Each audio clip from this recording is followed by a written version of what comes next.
Ƙalu inna lillahi wa inna ilaihi raji'un.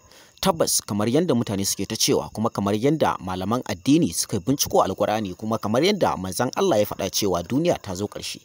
Tabbas a yau ne mutanen jihar Kano suka tabbatar da cewa tabbas duniya ta zo ƙarshe. Musamman ma idan aka yi waiwaye ga abubuwan da ya faru dangane da wannan baiwa Allah da kuke gani a cikin mota ta kwamitin Hisba, sannan kuma da shi kansa wannan bawan Allah mai suna Ɗahiru da kuke gani a cikin mota ta kwamitin Hisba. Ita kanta wannan baiwa Allah sunanta Saude, amma an fi saninta da Saudat. Wannan abu ya faru ne a cikin jihar Kano. Wani abun mamaki, abin da ya mutukar baiwa mutane mamaki a nan shine wannan bawan Allah sun aikata zina ita da tsakanin Ɗahiru da kuma Saudat, wanda kuma abin haushin, abin takaici a bainan nasi, a bainan jama'a. Idan kuka duba za ku ga cewa a cikin gari aka yi wannan abu kuma a bainan mutane, inda abin ya faru ne a cikin garin Kano. Kuma a nan cikin Na'ibawa, to cikin kasuwar 'yan lemo, a nan kasuwar 'yan lemo a bainar jama'a, a nan wannan bawan Allah ya fara zina da wannan baiwa Allah, inda wasu da yawa sun yi matukar mamaki, inda wasu ma suka zo suna jajjanye shi, amma dai ko kaɗan shi ba ta su yake ba. Haka ita kanta wannan baiwa Allah an jajjanye ta, amma ita kanta ba ta mutane suke ba.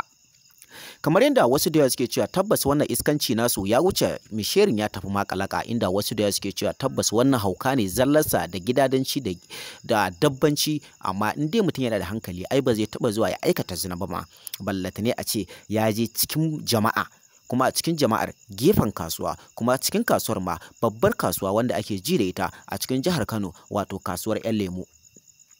Wannan abu ya faru ne a cikin jihar Kano. Tabbas mutane kwamitin Hisba sun yi matukar mamaki su kansu da suka zo suka iski wannan abu.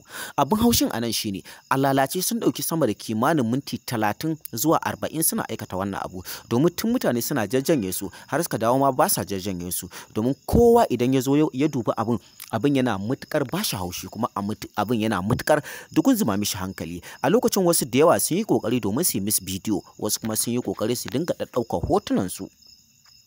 Wannan abin takaici tabbas ya dugunzuma, kuma wannan abu ya yi matukar ɓatawa mutane rai sosai, kuma a nan wasu da suka ƙara tabbatarwa da cewa duniya ta zo ƙarshe. Kamar yadda kuke ganin fotunan wannan bayan Allah mai suna Ɗahiru da kuma wannan baiwa Allah mai suna Saudat. Ɗahiru ɗan kimanin shekara 32, sannan ita kuma Saudat ya kimanin shekara 28. Wannan abu ya faru da su ne a cikin jihar Kano.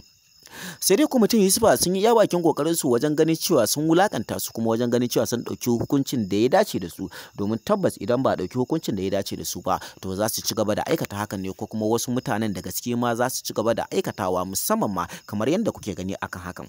Sai dai akwai wasu makusantansu inda suke cewa tabbas akwai dalilin da yasa suka aikata wannan abu, kuma ba kowane dalili ba ne sai na ganin cewa su fa dole sai sun shahara a faɗin jihar Kano, kamar yadda wani aka shahararren wani ƙwallon ɗan iska mai suna Barau ɗan iska, inda wasu da yawa suke ta maganganu a ce suke kiransa da Barau ƙwallon shege. Wannan bawan Allah tabbas shi kaɗai ne ya ajiye tarihin da ba a taɓa ajiyewa ba a cikin faɗin jihar Kano, inda a wannan lokacin tabbas Barau ƙwallon shege ya taka rawar gani wajen more iskancinsa, duk da dai da cewa a lokacin mutane da yawa sun yi matukar mamaki, kuma mutane da yawa sun ɗauke shi matukar mahaukaci. A lokacin da Barau shi kansa ya aikata wannan abu, a lokacin yana da aure, kuma tun kafin Ado Bayero Allah ya mishi rasuwa.